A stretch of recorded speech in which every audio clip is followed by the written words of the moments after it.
आपकी हरकतें देख के मना कर दिया ना घर वालों ने मोटरसाइकिल दिलाने से, अच्छा हुआ। और अब आप अपने लिए कंसिडर कर रहे हो एक प्रॉपरली स्पोर्टी स्कूटर। यार मेरी मानो ना तो ये आपके लिए बेस्ट डिसीजन हो सकता है, क्योंकि एक स्पोर्टी स्कूटर सिटी के लिए बहुत फन होता है। और उसी सीरीज में एक कंटेंडर है ये अप्रिलिया SR 175। हाँ, अप्रिलिया के पहले भी SR सीरीज के स्कूटर्स आए हैं। 160 था, उससे पहले 150 भी हुआ करता था। लेकिन जहां वो दिखते अच्छे थे, साउंड अच्छा करते थे, परफॉर्मेंस उनका ठंडा हुआ करता था। तो क्या ये फाइनली वो स्कूटर हो सकता है जो परफॉर्मेंस में भी उतना ही एक्साइटिंग और फन हो जितना दिखने में है? और जब आप इसको सिटी में लेके लिख लो तो क्या ये वो स्कूटर बन सकता है जो आपको बाइक की याद ही ना आने दे? चलिए आज पता लगाते हैं इस रिव्यू में। ये एक बेहद स्पोर्टी स्कूटर है और इसको घरेलू और सुशील दिखने में कोई इंटरेस्ट नहीं है। पूरी बॉडी पे आपको मिल जाते हैं शार्प लाइंस और क्रीजेस। जो फ्रंट है वो एक स्पोर्ट्स बाइक से इंस्पायर्ड एंगुलर दिया गया है और पूरी बॉडी पे आपको इसके ग्राफिक्स भी मिल जाते हैं। और अगर ये भी काफी नहीं था, फिर आपको इसमें मिलते हैं दो बड़े लाल रंग के 14 इंच के स्पोर्टी एलॉय व्हील्स, जिसके ऊपर चौड़े चौड़े टायर भी चढ़े हुए हैं। तो ओवरऑल ये बहुत स्पोर्टी लगता है और खड़ा खड़ा ही ऐसा लगता है कि बहुत फास्ट जाने वाला है। और फिर आती हैं स्पोर्टी डिटेल्स, जैसे कि ये सामने का काउल, इसके LED हेडलैम्प्स, पीछे के LED X मार्क वाले टेल लैंप्स और ये ग्रैब रेल्स जो काफी इसको सूट करती हैं। और इतना ही काफी नहीं था, तो फिर आपको मिल जाती है carbon fibre finish front fender पे, साइड में एग्जॉस्ट पे और यहाँ पे हैंडल बार के पास, जो इसको और भी प्रीमियम दिखने में मदद करती है। बस पता नहीं क्यों ये इंडिकेटर्स अब भी बल्ब है। ये दो कलर ऑप्शंस में अवेलेबल है, व्हाइट और डार्क। इन दोनों में से मेरे को व्हाइट ज्यादा पसंद आता है। और अप्रिलिया, अगर आप ये वीडियो देख रहे हो तो प्लीज इसको अपनी MotoGP लिवरी में दो ना यार, मार्टिन के नंबर 1 के साथ। क्या लगेगा उस कलर में ये स्कूटर। मैं बात करूं अगर फिट फिनिश और क्वालिटी की, तो वो भी काफी अच्छी है। इस प्लास्टिक पैनल को छोड़ के क्वालिटी यहाँ पे सॉलिड लगती है। Scooter is well put together और फिट फिनिश में भी ज्यादा कोई इशू नहीं है। हर पैनल अच्छे से एक दूसरे के साथ बैठता है, तो सिर्फ दिखने में नहीं, फील करने में भी ये स्कूटर प्रीमियम लगता है। इसकी रोड प्रेजेंस भी शानदार है, मगर अब कोई ज्यादा ना इसको नोटिस नहीं करता। बात यह है कि 9 साल पहले जब SR 150 लॉन्च हुआ था, तब लोग उसको मुड़ मुड़ के देखते थे। लेकिन तब से लेके अब तक इसके डिटेल्स में जरूर चेंजेस आए हैं, लेकिन ओवरऑल जो डिजाइन है वो ज्यादातर सेम ही रहा है। ऊपर से आप चाहे SR 125 ले लें या फिर 175, वो एग्जैक्टली सेम दिखते हैं। इन चीजों की वजह से इसकी अपील जो है ना, वो थोड़ी कम हो गई है। पर आप वो सब छोड़िए, जब आप इसको पार्क करेंगे ना, तो आप खुद इसको मुड़ मुड़ के देखेंगे और आपको ये बहुत पसंद आएगा। और यही सबसे ज्यादा मैटर करता है। ये है अप्रिलिया SR 175 HP.E, यानी कि इसके अंदर फीचर एडिशंस भी हुए हैं, लेकिन उनके बारे में थोड़ी देर में बात करते हैं। सबसे पहले सेफ्टी, क्योंकि ये 175cc का स्कूटर है, यानी कि 125cc से ऊपर है, इसमें ABS आना मैंडेटरी है और वो इसमें फ्रंट में आता है एक डिस्क ब्रेक के साथ और पीछे आपको एक ड्रम ब्रेक ही मिलता है। फिर आता है ये 5 इंच का TFT इंस्ट्रूमेंट कंसोल, जो कि काफी अच्छा है। ये एकदम क्लीन और क्लियर है और बहुत सारी इंफॉर्मेशन होने के बावजूद भी वो पढ़ने में काफी आसान रहती है। इसके साथ आप अपना फोन पेयर कर सकते हैं कॉल और SMS अलर्ट के लिए, म्यूजिक चेंज करने के लिए और टर्न बाय टर्न नेविगेशन के लिए भी। ऊपर से इसके अंदर 2 लेआउट आ जाते हैं। अगर आपको एनालॉग पसंद आता है तो आप वो रख सकते हैं, या फिर इसको डिजिटल भी कर सकते हैं। और इसके अंदर डे और नाइट मोड भी अलग अलग आते हैं, ताकि रात को बहुत ब्राइट होकर आपको परेशान ना करे। इसकी ब्राइटनेस अच्छी है और धूप में भी इसको पढ़ने में दिक्कत नहीं आती। हालांकि एक TFT क्लस्टर दे देने से स्कूटर मॉडर्न नहीं हो जाता। आप अपना फोन तो पेयर कर सकते हो, लेकिन USB चार्जर अभी भी सीट के नीचे मिलता है।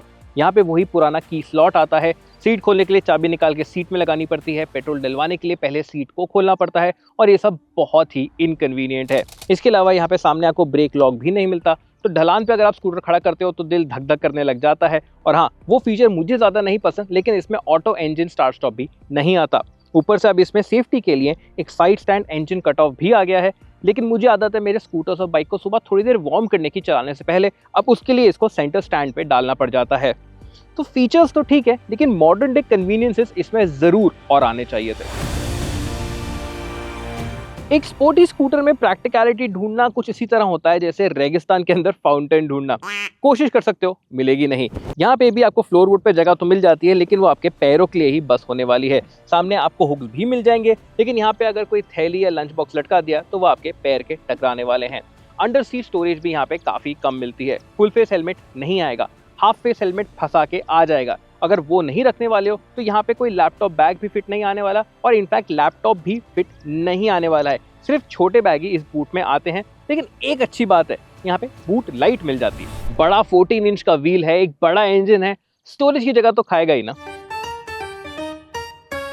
14 इंच के व्हील्स, एक यूजेबल ग्राउंड क्लियरेंस, आप समझ ही गए होंगे कि ये एक टॉल स्कूटर है। अगर आप मेरी हाइट के हैं यानी कि 5 फुट 7 इंचेस के आसपास, तो आपको पैर नीचे पहुंचाने में दिक्कत नहीं आएगी, क्योंकि ये जो सीट है ये नैरो है। और अगर आप थोड़े छोटे भी हो हाइट में यानी कि 5 फीट 5 इंचेस के आसपास, तो आपको थोड़ा टिपटो करना पड़ेगा। लेकिन ये स्कूटर बहुत ही लाइट फील होता है, तो वो भी कोई प्रॉब्लम की बात नहीं है। और फिर आप इस स्कूटर के अंदर नहीं, स्कूटर के ऊपर बैठते हैं। ये जो सीट है ये काफी टॉल दी गई है, और ये हैंडल बार्स भी टॉल और वाइड है। इस वजह से आपको एक बहुत ही कमांडिंग स्टांस मिलता है इस स्कूटर को चलाते हुए, जो कि काफी कॉन्फिडेंस भी ऑफर करता है। इनफैक्ट अगर आप यू टर्न भी ले रहे होते हैं तो ये हैंडल बार आपके घुटनों को नहीं टकराएगा और किसी भी तरीके की प्रॉब्लम आपको नहीं देने वाला है। ये जो सीट है ये भी थोड़ी सी फर्म रखी गई है, ताकि हाईवेज पे भी कंफर्ट में प्रॉब्लम नहीं आए। अब कहने के लिए तो ये जो पिलियन सीट है वो एक स्प्लिट सीट है, लेकिन एक्चुअल में ऐसा है नहीं। ये सीट बहुत ज़्यादा लंबी नहीं है, आप जो राइडर है उसके काफ़ी पास बैठते हैं। लेकिन अच्छी बात यह है कि कंफर्ट में आपको प्रॉब्लम नहीं आती। ये पीछे भी थोड़ी वाइड रहती है, इसका मतलब यह है कि अगर कोई हट्टा कट्टा पिलियन भी हुआ तो भी उसको ज़्यादा परेशानी यहाँ पे नहीं आने वाली है।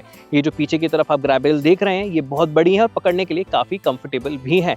और ये जो फुट पैक्स है ना, वैसे तो ये बिल्कुल फ्लश बैठते हैं, लेकिन अगर आप चाहें तो इसको लात मार के ही खोल सकते हैं। अभी जो फुट पैक पोजीशन है ना, ये जरूर थोड़ी क्रैम्प फील होती है। ये थोड़ा ऊपर भी है और थोड़ा आपके पास भी, इस वजह से आप नीज को थोड़ा ऐसे फोल्ड करके बैठते हैं। लंबी जर्नीज में ये ज्यादा कंफर्टेबल नहीं रहेगा। यही तो यार इसकी जान है। अब इसके अंदर एक बड़ा 175 सीसी का इंजन आ गया है, जिसका जो कैरेक्टर है ना वो काफी हद तक पुराने 160 सीसी इंजन जैसा ही है। और जाहिर सी बात है कि आप इसको एरोक्स से कंपेयर करने ही वाले हो, तो चलो मैं आपका काम आसान बना देता हूँ बाइक देखो के कंपेयर टूल को यूज करके। ये देखो, जब मैं इन दो स्कूटर्स को कंपेयर करता हूँ तो साफ साफ पता चल जाता है कि एरोक्स जो है वो अभी इसे लगभग 2 PS ज्यादा पावर बनाता है, लेकिन इस स्कूटर का टॉर्क ज्यादा है। और अगर इंजन कंपेयर किया जाए तो उसमें एक लिक्विड कूल 160 सीसी का इंजन आता है, जबकि इसके अंदर एक सिंपल एयर कूल इंजन आता है। अब ये पूरे डिटेल कंपैरिजन पेज का लिंक मैं नीचे एक पिन कमेंट में छोड़ दूंगा, आप जाके ये जरूर चेकआउट कर लेना। जैसे मैंने आपको शुरू में बताया था कि इन स्कूटर्स की हमेशा से एक दिक्कत रही है, ये दिखते एक्साइटिंग है, साउंड एक्साइटिंग करते हैं, लेकिन परफॉर्मेंस कभी भी एक्साइटिंग नहीं था। लेकिन अब वो तीसरा चेक बॉक्स भी टिक हो गया है। फाइनली ये जो स्कूटर है SR 175, ये प्रॉपर्ली एक्साइटिंग फील होता है। इस बार जब आप थ्रॉटल देते हो तो साउंड तो स्ट्रॉन्ग आता ही है, लेकिन एक्सीलरेशन भी सॉलिड आता है। सिटी में चलाने में ये बहुत ही स्मूथ फील होता है। जब थ्रॉटल आप आराम से देते हो तो एक्सीलरेशन स्मूथली आता है। हाँ, ये फील जरूर आता है कि स्कूटर में बहुत पावर बाकी है, लेकिन कभी भी वो झटका फील नहीं होता है। और अगर आप इसको प्यार से चलाने वाले हो तो ये आपको लगभग 40 का माइलेज भी दे देगा। लेकिन यार ये SR 175 है, इसको आप प्यार से चलाने के लिए थोड़ी ले रहे हो। शुरू से ही थ्रॉटल देते ही इसके परफॉर्मेंस में वो इंटेंट है कि इसको फास्ट जाना है। जो पावर आता है वो शुरू में स्मूथ आता है, लेकिन फिर सॉलिड एक्सीलरेशन देता है। 20-30 kmph के बाद जब आप थ्रॉटल खोलना शुरू करते हैं तो एक्सीलरेशन स्ट्रॉन्ग आता है और ओवरटेक्स तो बिना सोचे समझे आसानी से ये स्कूटर कर लेता है। और जब भी आप नीचे स्पीड्स की तरफ देखोगे ना, 50-60 से कम तो नहीं दिखेगी। और क्योंकि ये जो स्पीड्स है वो स्ट्रॉन्ग एग्जॉस्ट नोट के साथ आती है और थोड़े इंजन के रंबल के साथ आती है, तो ये जो पूरा एक्सपीरियंस है ना ये बहुत ही मज़ेदार हो जाता है। हाँ, आपकी जो स्पीड्स है वो किसी स्पोर्ट बाइक जितनी फास्ट नहीं है, लेकिन आपको ये फील ज़रूर आता है कि आप रोड पे फास्टेस्ट हो। बात मैं करूँ एरोक्स की, तो हाँ ये उतना फास्ट स्कूटर नहीं है, लेकिन इस पूरे ड्रामा को अगर मिला लो तो ज़रूर लगता है कि आप एरोक्स से भी फास्ट जा रहे हो।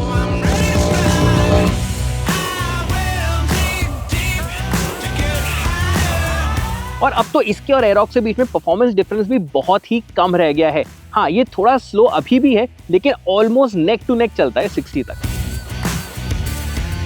लेकिन असली मजा आता है हाईवेज के ऊपर। इसकी जो टॉप स्पीड है ना वो 109 पे कैप की गई है इंडिकेटेड, और वहां तक पहुंचने में इसको ज्यादा स्ट्रेस भी नहीं आता है। और अगर आप 80-90 पे क्रूज करने वाले हो तो वो आप पूरे दिन आराम से कर सकते हो। और वहां पे जब आप थ्रॉटल खोलते हो तो बहुत जान बचती है ओवरटेक्स करने की भी। जो आपके आसपास की गाड़ियां होती है ना, वो बस आपको देखती रह जाती हैं और आप उनके पास से उड़ते हुए आगे चले जाते हो। लेकिन ऐसे चलाते हुए इसका माइलेज जरूर 30 से भी नीचे गिर जाएगा, तो उस चीज का थोड़ा ध्यान रखना। ये जो स्कूटर है ना यार, ये प्रॉपर्ली फन है, फास्ट भी और एक्साइटिंग भी। अप्रिलिया शायद ये स्कूटर डिजाइन करते हुए भूल गए थे कि वो कोई स्पोर्ट्स बाइक नहीं बल्कि एक स्कूटर डिजाइन कर रहे हैं। इस वजह से इसकी जो हैंडलिंग है ना वो प्रॉपर एक स्पोर्टी मोटरसाइकिल जैसी है। इसको लीन करना स्मूथ और आसान है, और क्योंकि हैंडल बार वाइड भी है और टॉल भी है तो आपको अच्छे से कॉन्फिडेंस मिल जाता है क्विकली डायरेक्शन चेंज करने का, ट्रैफिक को काटने का और उनसे आगे निकल जाने का। ये सब करना सिर्फ आसान ही नहीं बल्कि मजेदार भी है। इवन हाईवेज के ऊपर भी ना इसकी स्टेबिलिटी शानदार है। 100 पे भी अगर आपको क्विक लेन चेंज करना है तो 2 बार सोचना नहीं पड़ता है। ये है तो एक स्कूटर लेकिन खुद को RS V4 समझता है। अब अगर ये खुद को RS V4 समझता है तो कंफर्ट की बात तो नहीं करनी चाहिए, राइट? हाँ, ये एक स्पोर्टी स्कूटर है और कंफर्ट इसकी प्रायोरिटी बिल्कुल भी नहीं है। जो सस्पेंशन है वो स्टिफ है और रोड पे चलते हुए ये बात आपको अच्छे से पता चलने वाली है। सड़क की जितनी भी खराबियां होती हैं, रट्स होते हैं, ब्रोकन पैचेस होते हैं, वो सब आपको फील होने वाले हैं। पॉटहोल्स में जाएंगे तो झटका भी लगने वाला है। उस सब के लिए आपको तैयार रहना पड़ेगा। पुराने SR स्कूटर्स में जब आप रंबल स्ट्रिप्स के ऊपर से भी जाते थे तो हाथ ऐसे पूरा हिलने लग जाता था। जब आप किसी गड्ढे या पॉटहोल में से निकलते थे तो आपकी रीढ़ की हड्डी को PTSD हो जाता था। वो सारी चीजें अब यहाँ पे नहीं होती हैं। हाँ, आपको रोड सरफेस फील जरूर होने वाला है लेकिन वो हार्श और चोट पहुंचाने वाला अब नहीं रहा है। लेकिन जो पिलियन होगा ना उसको ये सब ज्यादा फील होगा। जो रियर सस्पेंशन है वो फ्रंट से ज्यादा स्टिफ फील होता है। इस वजह से कोई भी स्पीड ब्रेकर, खराब रास्ते, पॉटहोल, गड्ढे, वो सब उसको ज्यादा फील होने वाले हैं और वो कंफर्टेबल तो नहीं रहने वाला है। मैं इतना जरूर कह सकता हूँ कि हाँ, जितना मजा इसको स्मूथ रोड पे चलाने में आता है ना, लगभग उतनी ही सजा इसको खराब रास्तों पे ले जाने में मिलती है। सच बोलूं ना, मजा आ गया। फाइनली इस बड़े इंजन के साथ इस स्कूटर में जान आ गई है। जो इसका परफॉर्मेंस है वो इसके लुक्स, इसकी हैंडलिंग, इसके साउंड को और इसके ड्रामा को अच्छे से अब कॉम्प्लीमेंट करता है। इसमें अब वो अप्रिलिया वाली बात है। अब देखो यार, जाहिर सी बात है कि ये कोई ऑलराउंडर नहीं है। इसको लेने की वजह आज भी बड़ी सिंपल है। आपको एक थॉरली स्पोर्टी स्कूटर चाहिए जो आपको भीड़ से अलग कर दे और सिटी के अंदर बाइक की कमी फील ना होने दे। आपके लिए प्रैक्टिकलिटी, फीचर्स और कंफर्ट सेकेंडरी हैं। मिले तो ठीक, ना मिले तो ना सही। अगर इस स्कूटर पे आप 1.7 लाख ऑन रोड डालने ही वाले हो तो सवाल तो उठता है कि फिर एरोक्स को ही कंसिडर क्यों ना कर लिया जाए। वो इसलिए क्योंकि एरोक्स अब भी इससे लगभग 15,000 रुपए ज्यादा महंगा है। और हाँ, वो स्कूटर इससे फास्ट तो है लेकिन उसका जो पावर है वो बहुत ही स्मूथ है।